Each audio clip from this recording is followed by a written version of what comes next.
us all together. Lord, we gather in your name as children of a sovereign God. Forever we proclaim, to God be all glory. Well, good afternoon again. How are you doing? It's welcome back to the Thinking Theologian, episode 91. It is Monday, September 30th again, as we're doing part 3 to catch up. And so today might be a little lengthy. It's not going to be long, super long, but it might be a little more lengthy than usual. And so we're finishing up the book of Zechariah today. So today we read Zechariah chapters 8 through 14. The title of today's message of devotion is Leaders Held Accountable. And the focal scripture is in Zechariah 10:3. And so this is what the verse says, is my anger burns against the shepherds, so I will punish the leaders, for the Lord of Armies has tended his flock, the house of Judah. He will make them like his majestic steed in battle. And so one thing that I've never noticed before until I started going back to the Bible again. Before I was reading the Bible, I was doing books or sections at a time. And it's been a while before I've read through the whole Bible in order from beginning to end, Genesis to Revelation. And one of the biggest things I've noticed that has really stuck out to me in the Old Testament is God's just frustration and anger with bad leaders. And here in Zechariah, we see that leaders are going to be held accountable.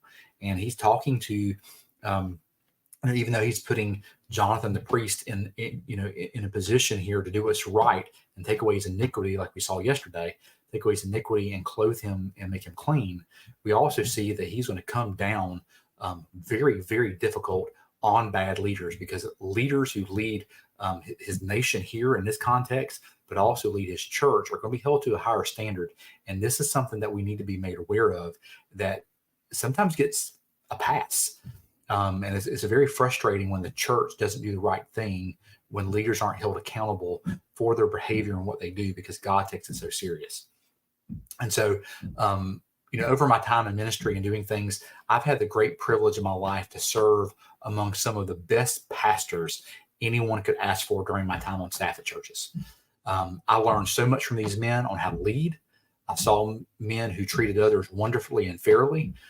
Men who prayed diligently for their flock, men who took time to pour into others and even myself. And many times I was in awe of how these men lived and led. It was a sight to behold. Every time God called me away from these men's leadership, it was difficult. I did not want to go. It wasn't like I was sitting around going, oh, I have to leave this church because I'm so upset with these men. No, I left those churches because God was opening doors for me to go somewhere else. But every pastor I've been with, except for one, has been a phenomenal leader and an absolute example of what a pastor should be, and has taught me so much. And it was very difficult to leave those men in their leadership and their styles and what they did and how they did. And I learned so much from them. It was a phenomenal thing. And I respect those men greatly with all of my heart. Now, did I agree with every decision they made? Absolutely not. No, but I respected them, and I would do what they asked me to do, and I would follow their leadership, because I knew that their heart was in tune with God. And that's what, I was following, not really them, which I was following because I knew they were going after God's heart. And so I knew, even if I disagreed with something or didn't understand something, I knew they were spending time with the Word and spending time with the Lord. And that if they were making a decision, it was a God-ordained decision. They were following after God's heart. And because they treated people so well, it was an easy thing to do. And so now, so that's what I'm saying. I believe they sought the Lord. And so I would go after their leadership because of what they would do, because of who they were. They were great leaders. And so they were great leaders, and I love and respect them more than probably they'll ever know. And even though I've told them, I don't think they really understand the impact they had on my life. And so, however, on the flip side of that, I've also seen bad leadership firsthand. I've seen how it divides and destroys. This leadership will be judged by the Lord. And this is what's happening here in this context of this verse. That is where our reading takes us today, is how bad leadership is going to be judged, and it's going to be judged harshly. God takes leadership serious, especially those who want to shepherd his people. And we keep missing it. We keep putting people in positions who do not need to be in positions, who either do not have the calling or do not have the moral character to be in a position to lead God's people. And that's what was happening here in the nation of Israel. It also happens in a lot of our churches. We just put people in positions and they're not, they don't meet the biblical qualifications. And we keep making excuses for actions and behaviors that shouldn't take place. And so God has a serious bone to pick with those who do not have a shepherd's heart. That is what the Lord is telling Zechariah. These leaders will be held accountable, and God will protect his people, even though they are being led astray, not for their glory, but for his glory, for God's glory. And so it has been wonderful to see great leaders in action, but I'm also thankful for the bad leaders that I've seen in the secular world and in the church world. Why, you may ask? It has given me a new insight into good leaders. It has also shown me what type of leader I never want to become. I've seen what a bad leader is, and I never want to be like that. Or if God ever allows me to become a pastor of a church, to ever lead a church that way, because it is divisive, destroying, and it shows a thing. It's better for a leader to resign and not be in a position when they're not morally and ethically doing things biblically, than to stay in that position, try to fight along when they're not meeting the standard. And churches must hold the pastor, the shepherd, accountable, but also they must hold themselves accountable. And so I'm thankful for the bad leaders, because they showed me who I never want to be like and how I never want to lead, because I don't want to, I fear for the judgment that's going on. And unfortunately, a lot of times bad leaders think they're doing the right thing, and they don't see all the damage they're causing and the bodies they're leaving behind. There's one pastor that famously said, the bus is going to run them over. And that's what a lot of pastors do. And they feel like that's a God ordained thing to do. And it's not. And so again, it's shown me what type of leader I never want to become in my personal life, or as I lead church.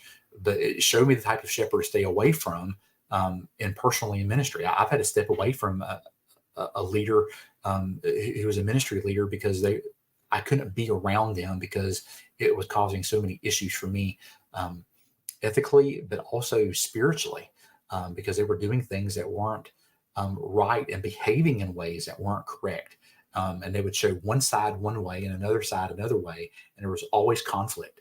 And this conflict seems to go with them, just wherever they go. And it's very frustrating. And I've seen it ever since I've also left, of how, things have been said that aren't true, but yet, God has humbled me not to fight for myself, to understand that he will take care of me in those aspects of what's going on. So what is the application for this in your life today? So we're talking about leaders. You may not be a pastoral leader or a church leader, but you're still leading. So what's the application in your life today? One, embrace good leaders. If you have a good leader, embrace them, love them, and encourage them to continue to do what's right, because they are only one step away from doing something wrong and not being a good leader. And so also embrace good leaders. Embrace leaders who are humble, leaders who seek God's face, leaders who shepherd other people even when nobody is looking. Understanding that being a shepherd is a calling that not everyone is called to, and not everyone's called to that task. I've witnessed a pastor who would pray for people in such a way that it was intimidating in a good way, and convicting, because he would pray, and he would pray for every single church member at least once throughout the week, and more if something serious was going on. And they had a plan. I've seen pastors who were so intentional behind ministry of what was going on that they always pushed people to do better in what was going on, what was happening. I've seen the good thing, but I've also seen pastors who would behave one way in publicly and another way behind closed doors, and also treat people in ways that are awful. And that showed me that not every person who claims to be a shepherd and a good leader is a good leader, because you can't treat God's people, you can't kick God's sheep, and talk about God's sheep and gossip about God's sheep and expect things to go unpunished. That is not the way it works, and it's not the way it goes. And for so long, most of my ministry time, I've always seen good leaders, and seeing a bad leader just was really shocking, of what was going on. I always thought it was fake when people would say how things would go, but I've witnessed it firsthand, and so it was very enlightening, to say the least. And so be encouraged today. If you have a good leader, go after them. If you have a bad leader, hold them accountable. You have to. And so if you're a shepherd, If you are a shepherd and you are sticking to the biblical expectations, that's the question. Are you sticking to the biblical expectations? Are you a person who is trustworthy and you need to be followed? Because not everyone deserves to be followed. Not because of your skills, but because of your desperate need and reliance upon God. Too many pastors want to rely upon their skills and not their desperate need for Christ. And this is where the issue comes. This is what happens here in Zechariah. These priests and other people were trying to do their own thing and not be desperate for the Lord. And that's where the breakdown came in their leadership and in their communication and what was happening. They thought they had the skill set. They don't. They were not relying upon the Lord in Zechariah's day. And that's what happens in today's day. And so if you're a leader, are you more dependent upon your skills or God's Spirit? So after all, that is why the shepherds of Israel were singly judged. They relied on themselves and not the one who called them. So have a high standard for your shepherds. That's the challenge to you. Have a high standard for your shepherds, a very high standard, not perfection, because none of us are. God has a high standard, and so should we. Now, none of them are perfect, myself included. We're going to sin, we're going to make mistakes, we're going to do things that disappoint you. We shouldn't be your high standard that you look at, but you should hold us to a standard. What you should expect them is to seek God, and that they should be seeking God after everything they do, and they should treat people well. If they're not treating people well, and their speech and everything they do and their demeanor and the things they go about them is anti-gospel and anti-Bible, there's a problem and it needs to be addressed. So after all, leaders will be held accountable for how they lead in Zechariah's day and in today. And so we need to be very, very, very, very aware of this, of how God holds leaders extremely accountable, including myself. And so I will give an account for everything I've done as a leader. And I always have to ask myself, am I following the biblical mandate that God has given me? I know we're way a lot longer, but I felt like this needed to get done in this aspect as we're about to finish up the book of the Old Testament tomorrow. Leaders are so important, and we see how God judges the leaders in the New Testament because of their actions of what's going on. So tomorrow we'll be in Malachi 1-4. Thank you for being with us today.